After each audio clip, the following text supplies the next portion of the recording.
We're live. Welcome back to TheJespective, where I do culture commentary, go over some life lessons, and everything in between. Guys, I know it's late right now. Well, or at least it is for me. But I came across a video, very Jubilee-styled, debate-style video, and I thought it might be interesting. For those of you who are not aware, Jubilee is this channel on YouTube that does pretty much like debate-style topics, hot topics, and they have all different things from people sitting in one room, like dealing with 1v20s and all these interesting concepts. And it's kind of hard to find a channel like that that is pretty interesting and doing it at the scale in which they're doing. But I just came across one, and they're not at that scale yet. Pretty much a very new channel, but looks like they have the formula down packed. So I wanted to go through it with you guys here today in a live stream. Figured why not? So without further ado, guys, let's get right into it. Again, title of today's video is Getting Rich Luck or Hard Work? Millionaires versus middle class debate. All right, let's let's get started here. Different types of immigration, right? Ivy League school, like we're just trying to like get out of poverty. You know, if it's my resume and your resume, but I know the guy, I'm gonna get the job. That's a privilege. It's just luck. Yeah, No, it's a privilege. It's an institutionalized and that's privilege. okay. You would all agree there are two different types of immigration, right? There is illegal immigration, there is the people who are breaking the law and crossing the border. Some people are lucky and some people aren't. It's just that simple. And it's hard to accept. The world's a cruel place. Do you think you're accepting of this? Already off the bat, you kind of see how they're trying to hook everybody in with like some of the key highlights, and it kind of gives you a very, very good feel as to how this discussion will go generally. So let's let them go for a little bit, and let's see how it plays out. System because it's worked for you?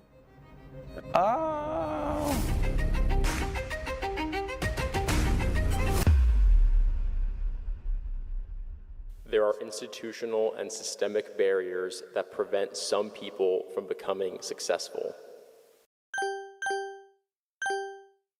All right, real quick, we kind of already see how this is going to go. We got the middle class folks. I know I'm blocking it a little bit here, but we got the middle class folks on the left, and we got the millionaires on the right, right? And so if the first thing that's going to happen is the first prompt is, let's back it up a little bit. There are institutional and systemic barriers that prevent some people from becoming successful. I think it is no surprise to me that the people on the left would actually immediately raise their hand and agree. And then the people on the right would probably not see it that way, because I mean, right off the bat, you're already going to understand that there's a mentality that these guys are going to feel like they just made it on their own.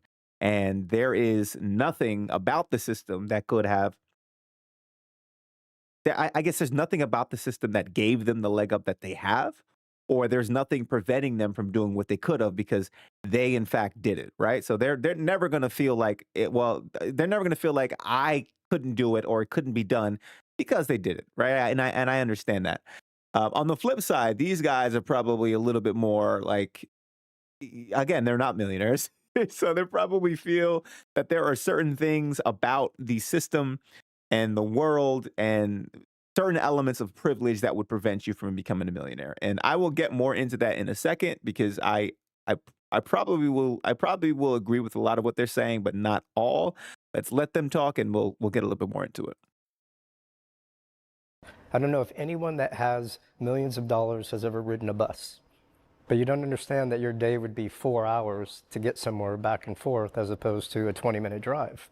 And so the shift in all these things that happen are highly destructive. And it's not that people become lazy, it's because they become overwhelmed. Education, access, knowledge, Accessibility to almost everything. redlining. But that's like how complex adaptive systems work.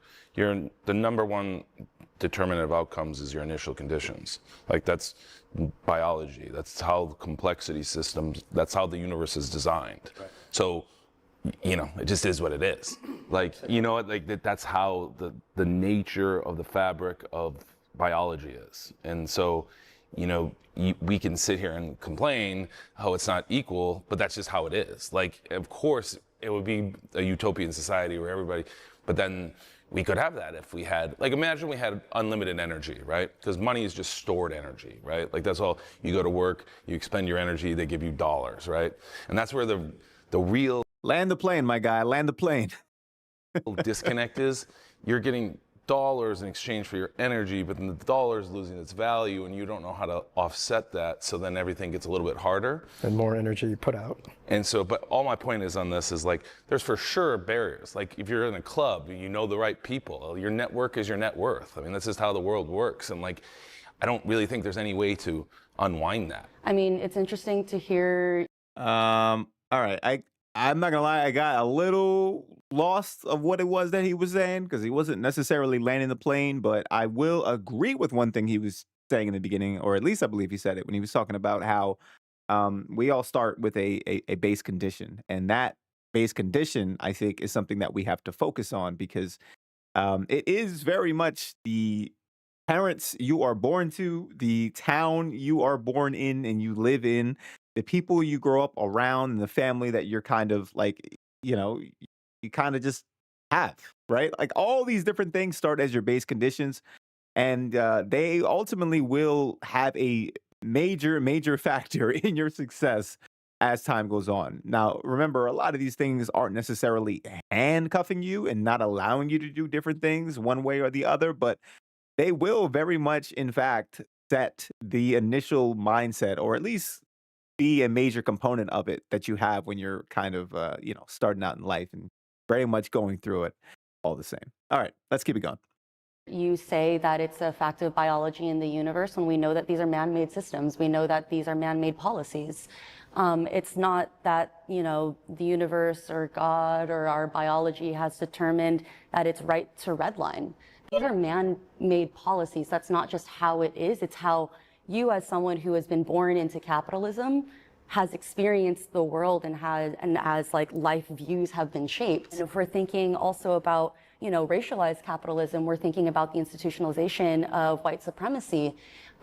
It's really interesting to see, honestly, how that's coming up in this room, by way of how I'm hearing like, I'm just kind of, struck by hearing that it's like a fact of biology and the universe, that these are barriers. Sure, but I guess what I'm trying to say is like, if you just think about an actual like Sierpinski's triangle or something where it's where you start has the most, this is just math, like the most determinant outcome like is based on your initial condition, not what you do. Like, I mean, look, you go to Chipotle, the guy who's grilling the chicken's working hard, right? There's a lot of people working hard. And like, I think that's the whole American dream thing is like, you want to believe that if you work hard, that you get results, right? And I think that's what we're talking about here. But what I'm trying to tell you is most of it's just luck. Where you were born is the most important thing in determining outcomes. Now you can overcome that for sure, no question. But I'm just telling you that like, that's how the systems work. Like, and that's how you can do it in a non-human system. And you can see this as well. And that's what I meant by biology. Like there's all kinds of complex science that like just shows this. Right. Feudalism. Okay. Again, little muddied here, but again, I agree with components of what it is that she's saying, and I agree with components of what it is that he's saying. There are absolutely biological factors, kind of. I mean, he's calling it biology, but I mean, yeah, there's biological factors in terms of genetics and things like that. But there are also mainly factors in terms of just like the environment you're born to. Like I mentioned earlier, the parents you're born to, the environment you're born to, all these different things that will have a great impact on your future. I mean, I feel like I wish I had a little bit of the stats on me right now, but something about even like obesity in children largely being determinative of like determined by their parents, right? And pretty much where they are at a certain point in their youth, like a certain age, really. And it kind of determines how they'll be as time goes on. Again, I don't have the stats on me right now, and I'm trying very, very like much to be careful here and not just spread fake news. But yeah, I mean, ultimately, I get what he's saying.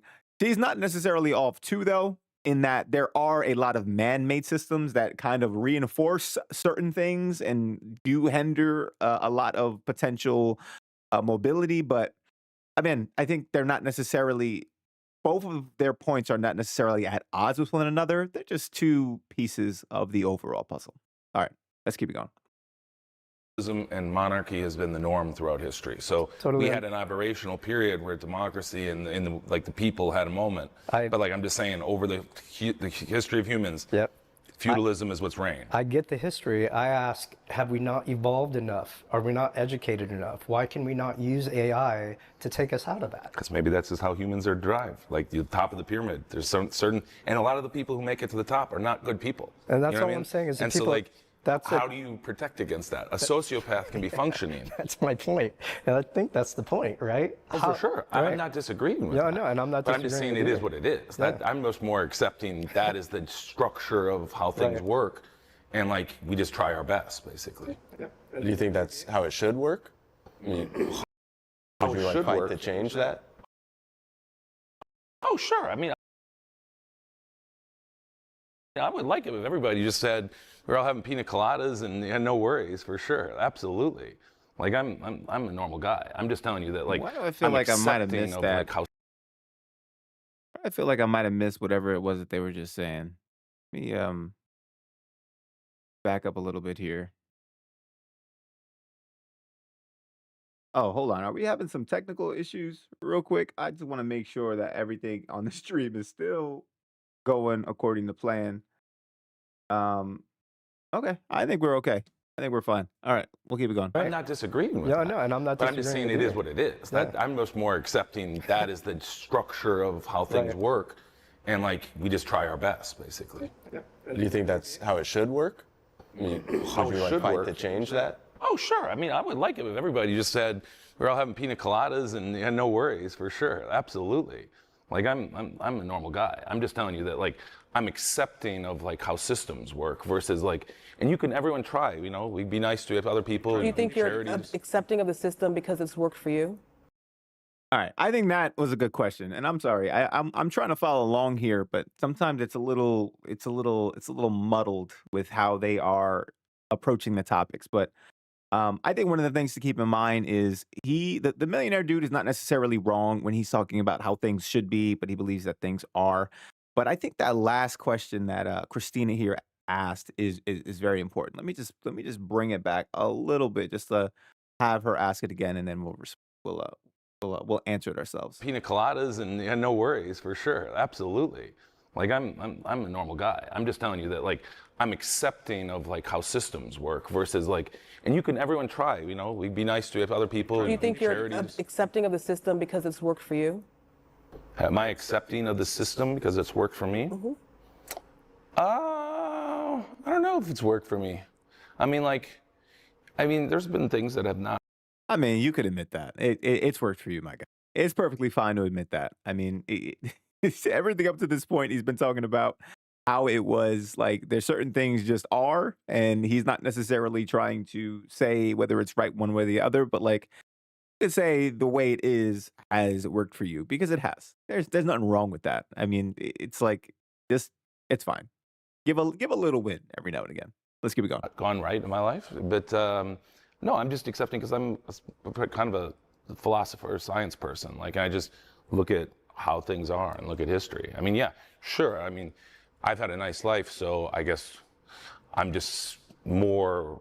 It's easier to have that position. Let's put it that way. I'll agree with that. There's definitely a bigger and growing gap between, the ones that do not have anything and the ones that have everything, simply because, that's how economics work these days. The investments opportunities, and, you can multiply them much more versus people at the bottom. They're pretty much living paycheck to paycheck, right? That's sort of like they cannot think about investments and savings. And so at first I thought when you mentioned biology, I thought, well, maybe you're talking about survival of the fittest, right? Because you think about the evolution. The people who live in paycheck to paycheck, they find extra time because they're ambitious, because they want to grow, because they want to achieve American dream. They want to grow better and get better and better. In this case, they kind of slowly rise up, and so there is an opportunity, again, pure due to the evolution, to go up, right? On the other hand, the ones that already have plenty, the billionaires that are in the world, I mean, that typically by the third generation in families, wealth disappears. So like, whoever's on top, they eventually is going to go down, versus there is always an opportunity for people to go up. And so again, if they believe in evolution, in this case, survival of the fittest, people are going to succeed. Like, think about elite universities as like. Okay. Let's let them expand a little bit, but before I do, I'm going to put this at 1.25 speed I'm sorry, guys.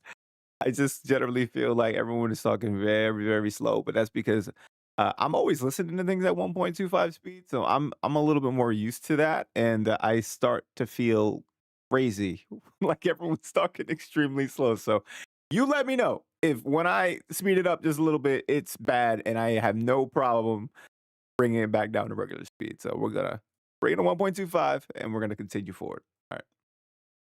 Like a gateway to better life, you know?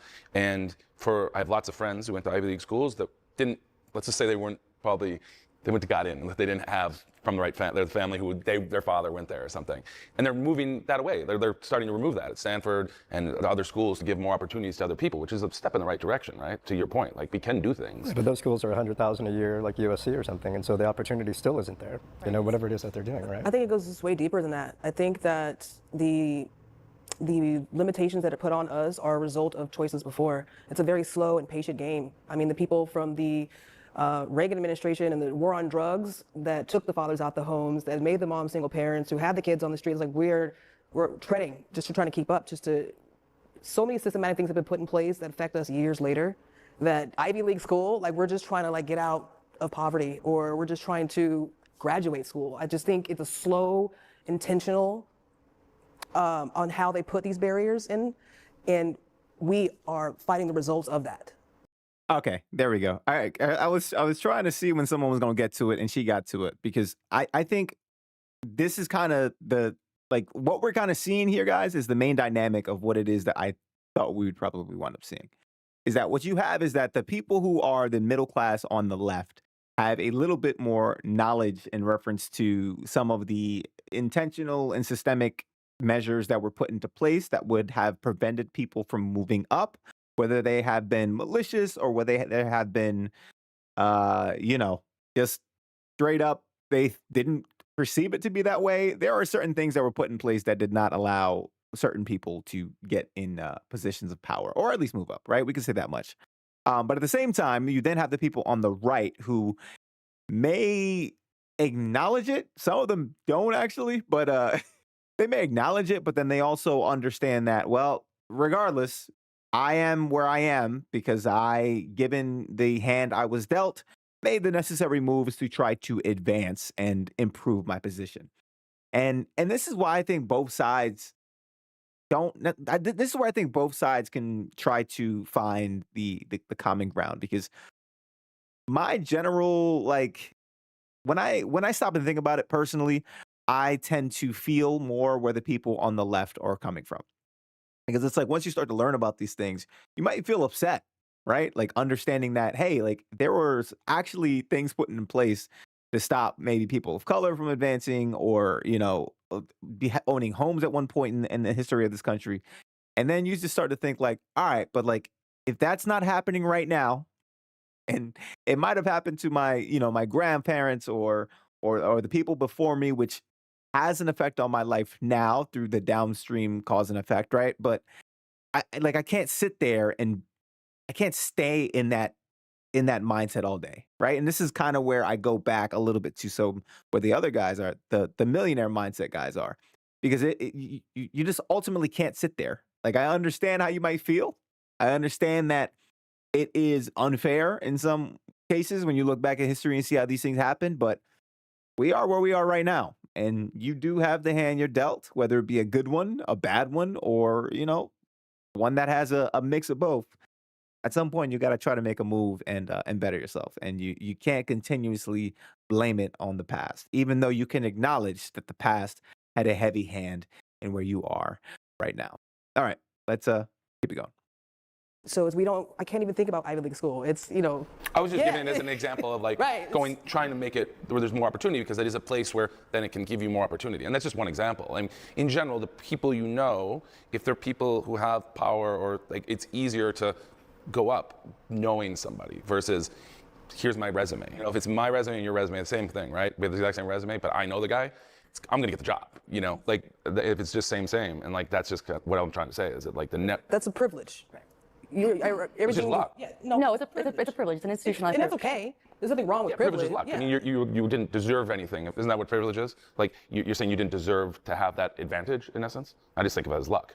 it's not necessarily a thing about deserving this. It's more so about this thing about an inherent advantage that you have been able to have. Yeah, but why though?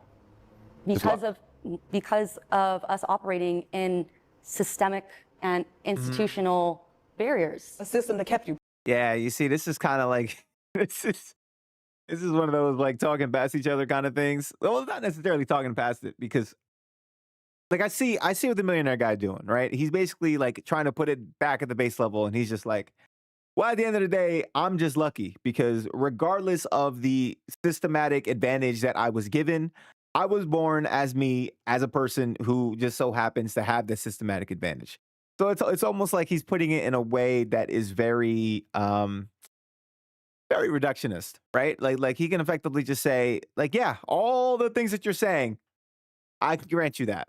But at the end of the day, it's just luck because I am lucky to be born as me who has those advantages. And while true, I think it also doesn't quite acknowledge what it is that they're saying because they're more so explaining why that quote unquote luck exists, right? And he's just saying like it doesn't matter. Okay, it exists and I have it and let's move on. But again, I think there's funny because you could find yourself falling back into place for both. I think there is absolutely an argument for both sides in this case, but it's where you choose to sit in that I think is the most important. All right, let's keep going. Privilege. Right. But again, I didn't choose to be born the way I did, or anybody, you know, like you just were born that. It was just some people are lucky and some people aren't. It's just that simple, and it's hard to accept. The world's a cruel place. I'm sorry, like it's just the truth. The American dream is dead. Real quick, my name is Mark. I'm editing this video right now. You might have noticed this channel has 0 subscribers right now, and that's because I'm just starting, and it's my dream to be able to make you guys more of these debates. So if you could, please leave a like, subscribe. It would mean a lot to me, and it would help me out a ton. So thank you. Real quick, shout out to Mark. Shout out to Mark. I tell you what, right now, I understand how hard it is to do this content creation thing, and it is not fun when you are trying your best to come up with new concepts, do some editing, figure out what it is that you can do in order to get things together and have, you know, some entertaining content for people. So shout out to him for actually figuring this out, getting some good content together, and actually getting a good episode. So yeah, I mean, shout out to this guy. I am going to leave the full video in the description of this video. Go over there, click it out if you want to check it out without my commentary and you want to leave this brother and his channel a like, comment, and subscribe. All right, let's get back to the video.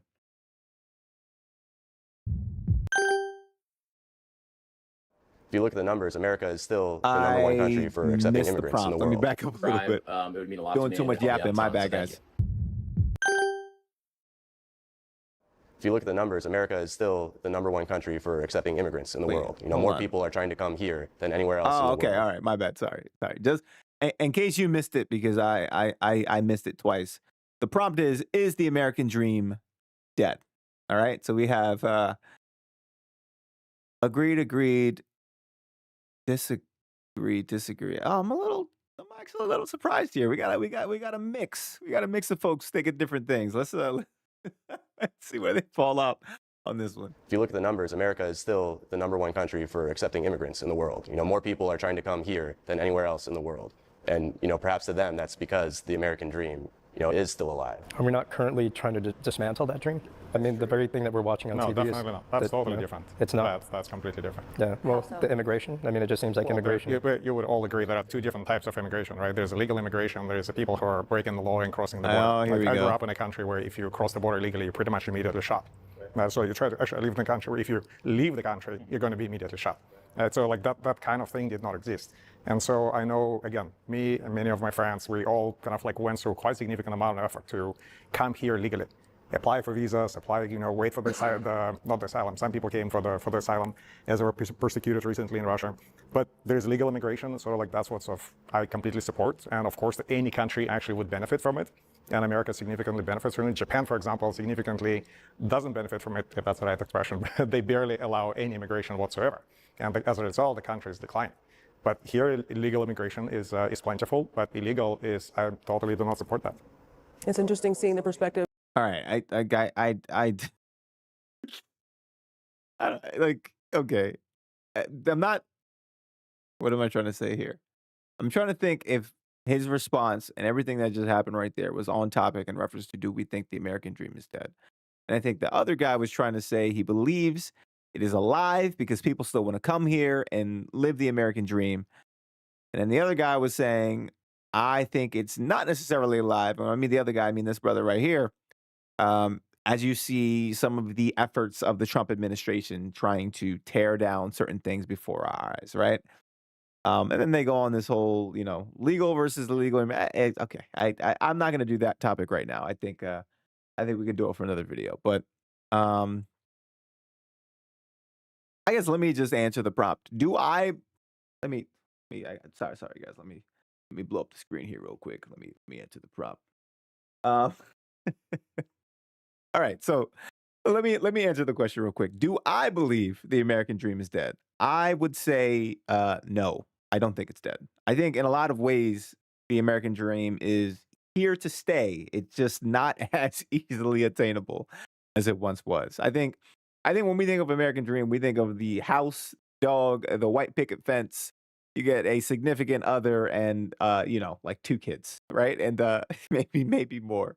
And I think in a lot of ways that is what whether or not that be like a real thing that we should have always aspired to, or it was just propaganda at a certain point in our lifetimes. I think it is something that a lot of people see, whether you are born in this country or you live outside of it, and it is something that you want within this country. And I don't think it's dead.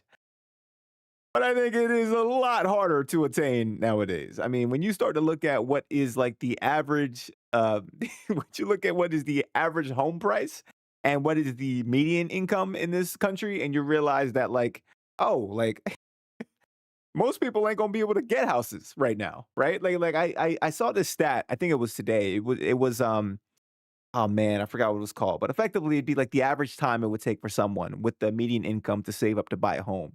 And that was like 3.2 years, maybe in like the 90s. Right now it's at like 7. So imagine saving up 7 years to get a home. And the home is part of what the American dream is. So again, just to kind of, I'm doing a lot of yapping here, so my bad. But to get to the main point, do we think the American dream is dead? And my answer is no. But do I think it's a lot harder to attain? And that is a resounding absolutely. I was about to say something else, but like, we're on YouTube live here and we're trying to not have YouTube strike me down. All right. let's let's keep it going. From people who come into the United States, what their perception of American dream is, and people who are already here or generational who are here, and what our version of the American dream is. Well, I mean, there's a definition of its upward mobility, right? It's sort of like you, over time, maybe compared to your parents, maybe compared to yourself, as you start to live in this country, there's an opportunity here for upward mobility, right? And if you, through hard work and perseverance, that's kind of like in general, there's many other aspects like luck, and sometimes it's whom you know and some other things, but it's primarily hard work and perseverance, you can live better. And the other thing about America is like we haven't, when you look at like the science and technology scores, we haven't been in the top 10 in a long time. But you know what America always is number one at? Confidence.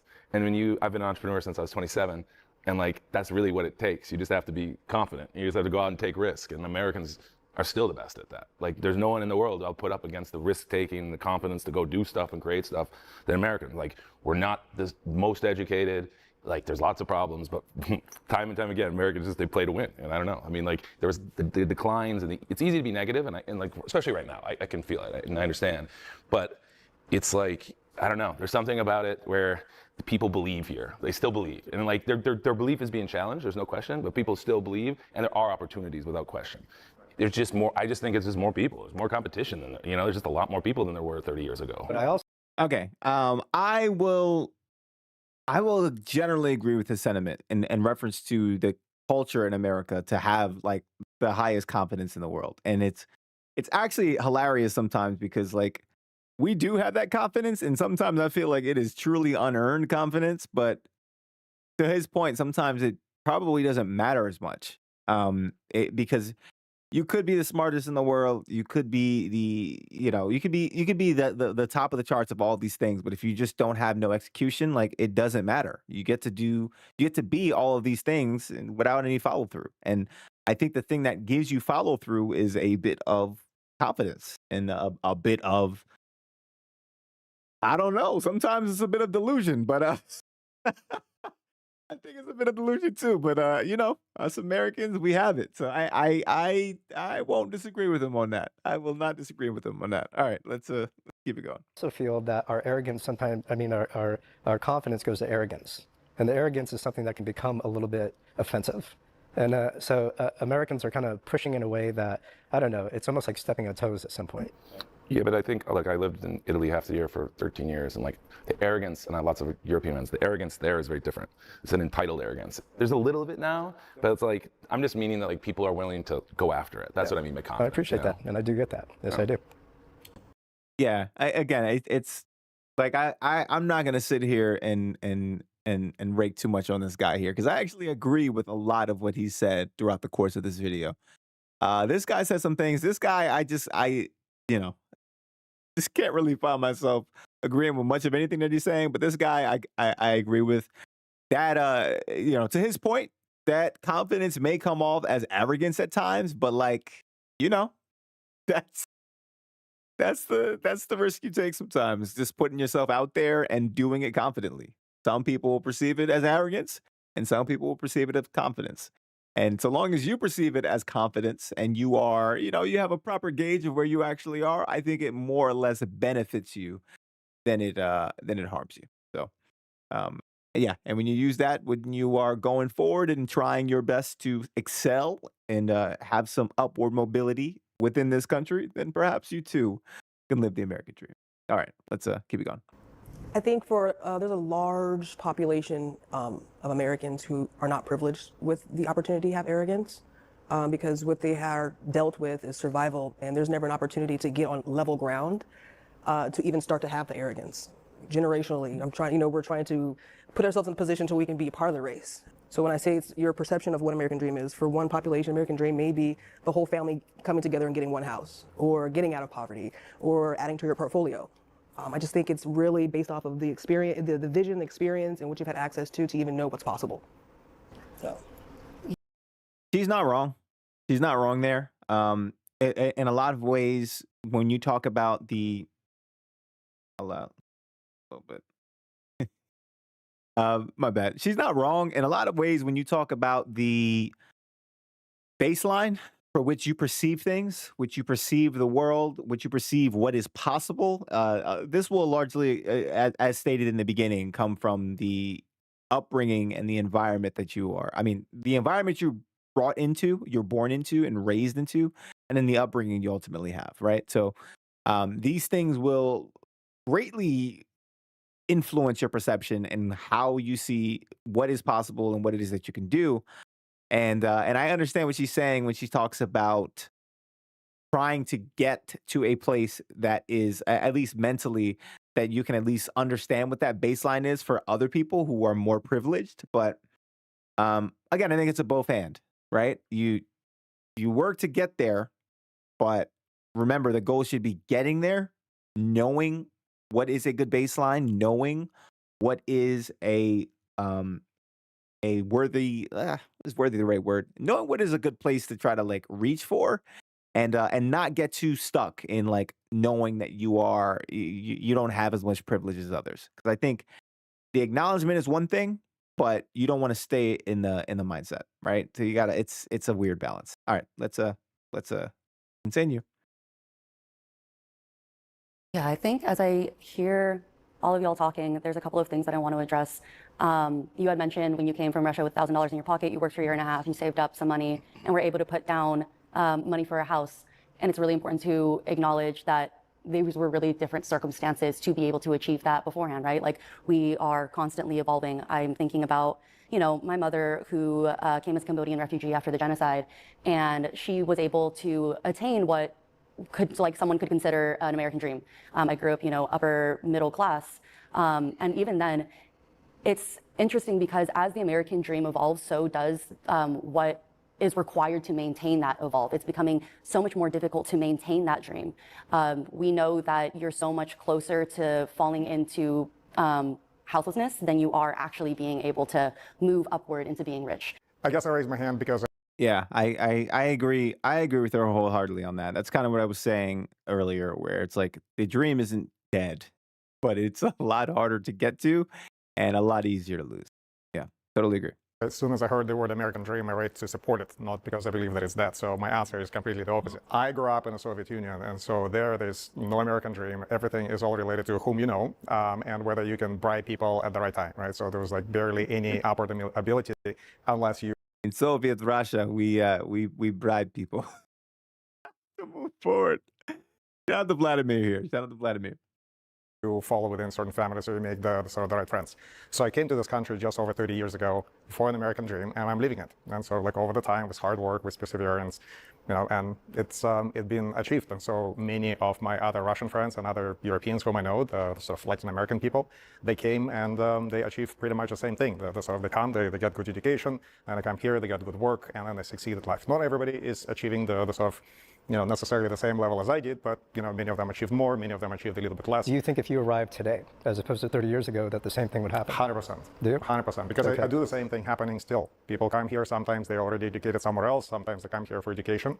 If you get a good education, if you have, you know, good enough brain, then you expose yourself to good professional opportunities, and those professional opportunities, or maybe you just become an entrepreneur, right? So, and then you have an opportunity in this country to I continue see to where go your up. perspective is. All right, real quick. I just wanted to comment on that because I think that's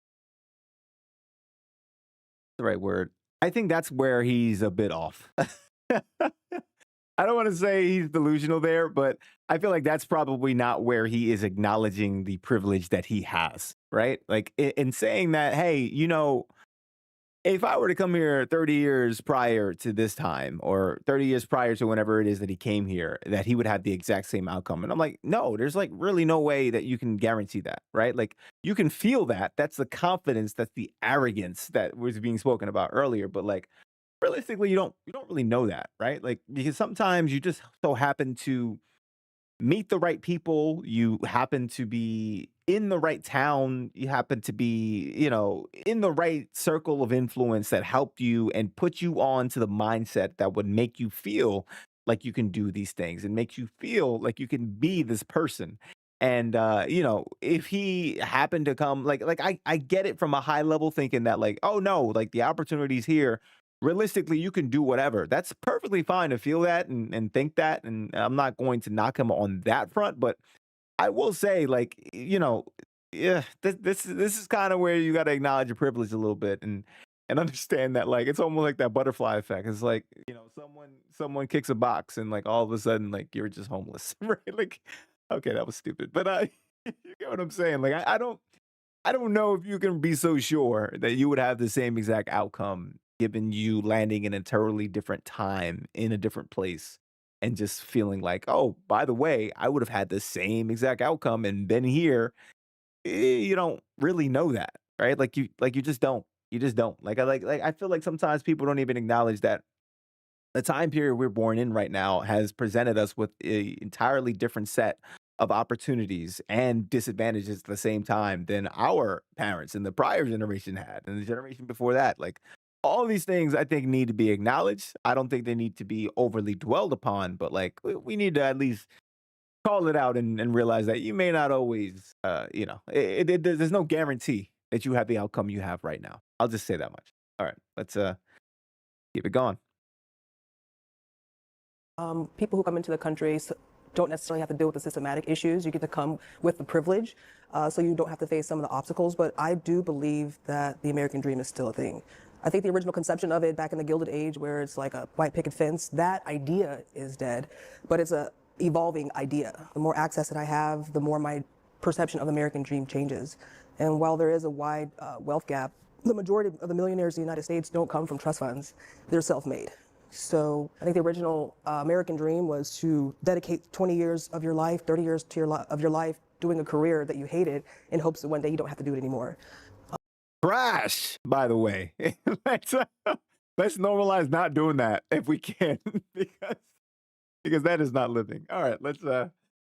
Oh man, we got to find something better than that. Let's keep it going. Just wanted to jump in real quick there. I think the new American dream is doing something that you love, so you never have to retire.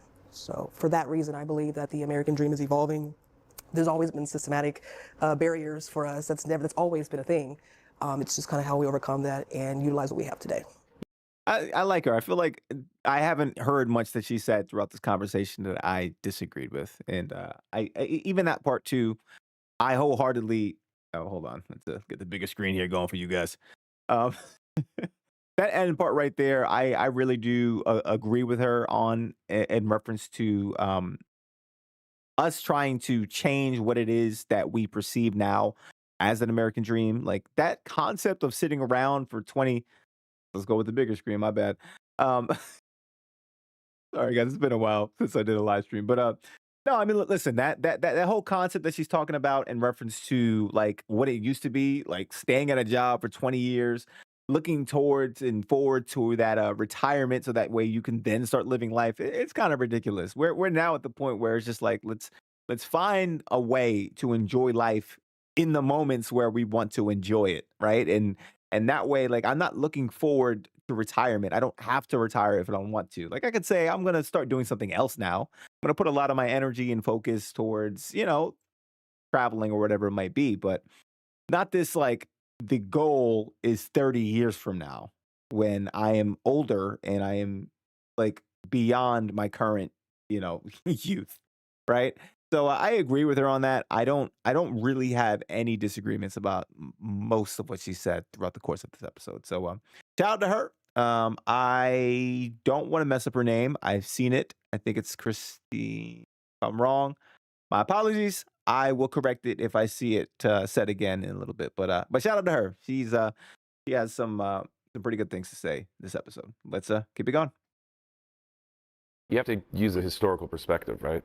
Think about how much more opportunity there is now than 100 years ago, 200 years ago. I mean, the thing about America is that it had a nice run post-World War II. The whole world got destroyed, and so America ran a current account deficit, or surplus, and a capital account surplus, and the whole world was pegged to us. So we provided everything to everybody, and so it was a very easy opportunity. And so the 50s and 60s shouldn't looked at as like something that was normal. It was an aberrational period, like relative to history of any country. So like people look at that as a golden age, but it was a golden age. It was never something that was going to last. And so you have so many more people, the world's competitive, everybody sees everything on the internet, so there's this idea of like, oh, the people are doing well, so then it feels that. But I think people work hard here. I think there's more opportunity. I lived in Europe and Italy for a while, and like he said, I never I've been to Moscow, but there's a lot of countries where there's not nearly as much opportunity. So relative to the opportunity set that was, I think that's probably fair. But I think there's still tons of opportunity here, and people every day are getting things done. It's more competitive in some sense. In the last 50 years, as much as we think that America is so far ahead, we're actually declining. Our strength in the world and the economy, everything is going downwards. And you could even compare it to like a Roman Empire. Is exactly with what you're saying, and I 100% agree, but it is the people at the top are still going to live their quality lives, but more and more, like a greater percentage is going to get that squeeze, and we're going to live in it. So are we learning from our history, or are we just going to go repeat it? That's kind of the thing I'm saying. America is the greatest country on earth.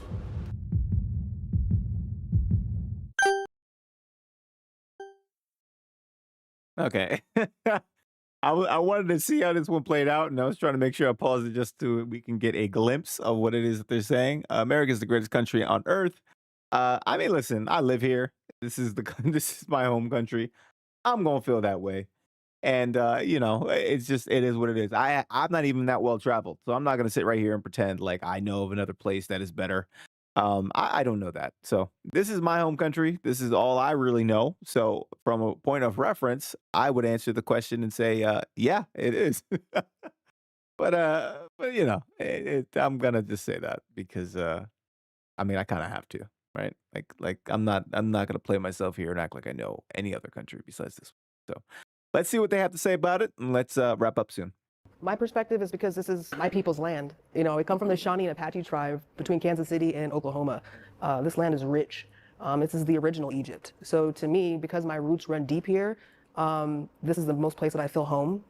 There have been catastrophic events to many populations on many continents around the world, but this land, this soil, this place where we are, this is my home. And because of that, this is the best place. I am exceedingly proud to be. Again, shout out to her. She ain't say nothing but she ain't say nothing but cool things the entire episode. I agree with her. I don't say my family has a history here, as my family immigrated to this country one generation ago. So I'm literally a first generation American, but this is my home. So shout out to her. American. Like, I have always loved the fact that I'm an American, that I'm here. And I feel like America has lost touch with community. Like, we've just started kind of tucking everything away the way that you would put like a old grandmother or maybe like a mentally challenged person away in a room and not let people see it when they come over. It's like we used to support Americans. I used to feel that, and I don't feel that anymore. And guys, look, I wanna just acknowledge one of the things he said there real quick, because I think sometimes people kind of mix it. Like I feel sometimes people go back and forth with this weird concept of what it is to actually critique the place that you call home, and whether that means you hate it, right? And I think this is like sometimes goes within the context of like left versus right, because you would always have, like, generally speaking, lefties are not as patriotic as people who are more right leaning. It's just kind of a thing, right? And I think what winds up happening is that you get the people on the left most of the time try to critique it. They say, I don't hate it, but like we could be better here, here, and there. And some people say they hate it. I'm not gonna sit right here and try to cover for everybody, but that it like considering, so like, as someone who's more left leaning himself, that's kind of the place in which I would say we kind of come from, right? Like, hey, like all things that I like my own home that I live in here now. Like, I love this home, but like there's a lot of things I can critique about it. There's a lot of things that could be better. Some of the things I have control of, some of the things I simply don't, right? But like that doesn't mean you hate it. It just means like you want to improve. Same thing with people that you love, your friends, your family, people around you. There's critiques you might have, things that you might want to see for them. And it doesn't mean by mentioning them or saying them that you hate them, right? It's just like some critiques, some things that you would like. And I think sometimes people take their critique and it goes over into hate. Sometimes they take their critique and people perceive it as hate. And sometimes people feel like the only way you can show the opposite of hate, aka love, is by just like blindly never saying anything is wrong and acting as though, like, putting your head in the sand and acting as though there are no problems. So you're not gonna catch me in that camp. Um, you will never catch me in that camp. But yeah, just thought I'd kind of go over that, because I feel like this is kind of what we're seeing here for the people who say people who live here, was born and raised here, and say it's not the greatest country. They're probably coming from the place of like a lot of their critiques have made them feel like, I don't know, guys. Like, I'm not really too sure about it, but I just wanted to bring that up because this is where I feel like this is the root of a lot of online fighting. So, anyways, let's let them finish and we'll wrap up soon. I am so grateful for living in a place that has such diversity, but I really struggle because of this empire, because of the ways imperialism has shaped the world. I hear us making a lot of comparisons between America and Europe, but the world is so much larger than America and Europe. It's significantly larger. And those are billions of people who have been negatively affected, to say it lightly, as a result of this empire. And so I can't discount that, and that makes me really stop from leaning like this is not the greatest country in the world, but I also don't think that any country is really the greatest country in the world. If only I wish, though, that America took seriously the land that it was on and its ability to really tend to it in ways that tended to the health. Americans didn't. It was colonizers. No, of course. Right? Like, well, I'm thinking like That's why I said like original Americans. Original Americans. Colonizers yeah. is the reason Right. why we're indigenous doing all folks, that. for sure, absolutely. We think about like food forests, old growth forests, and the ways that they were maintained in respect for the land and being in reciprocal partnership with the land and not dominating over the land. So where I'm coming from is, like thinking about colonialism and imperialism and the ways that this empire is so deeply rotted in its core for those reasons. So I don't think it's the greatest country. I mean, again, everything she just mentioned there was to my point. She just feels like seeing where things are, seeing how, like, all the things that she is focusing on, it just does not leave her with a feeling of like, well, this is the greatest, because she feels like it could be a lot better. So, I feel her on that. I'm not going to disparage her because I could see that too. But I mean, I I wouldn't agree because like if you notice, she said like then there is no greatest country. It's like if you're gonna answer the question and you had to pick one, then like I would pick this one, right? But yeah, ultimately, you know, this is kind of where this energy comes from. Let's keep it going. Almost done. I think about it a little differently. Like I think, the land thing. Like America has the most strategic like natural resources. You have two oceans on both sides. You have tons of fresh water, oil, gas. Like you have like Americans are a little spoiled relative to. We don't have we have a couple wars, but like relative to where the region where you guys are in Eastern Europe. I mean, you can look at the boundaries have been changing for thousands of years. Hey, right? I'm from Chechnya. Yeah, Like, my hometown was like completely destroyed. So people here have no idea. Like if you lived in America your whole life, you have no idea what that's about. You know, or in certain parts of Asia. So there's, in some ways, yes, it is the greatest from just a natural. But like, yeah, this government, it's tough to like say the greatest. I don't know. It seems a little arrogant. That's American. For sure, 100% agree. 100%. All right. Oh man, that was good. Guys, I mean, I feel like that was a great video. Shout out to North Star and what he got going on over there on his channel. Very Jubilee-esque, like inspired, but kind of a breath of fresh air. So it's really good because I felt as though there wasn't any other content creators who were able to kind of capture the essence of the debate format that Jubilee had. But I really feel like North Star did it here. And some interesting conversations on that channel. Again, I'm going to leave the full video in the description of this video. So feel free to drop in, give them a like. Let's rewatch the episode without my commentary and all my yapping. Show them some love over there because, again, he's really doing his thing and support the channel. But guys, I mean, that's it for me today. I hope you enjoyed it. I got a lot more content like this on the way. So, oh, hold on, I completely ruined it. That's my perspective. What is yours? Let me know in the comments down below. Like the video if you haven't already and subscribe as I got much more content like this on the way. So until next time, YouTube, peace. And yeah, we got some more content coming out this week, guys. I got a backlog this time, so we should be having a lot of fun coming up on these in these live screens. So, all right, enjoy the rest of your night, guys. I am out of here.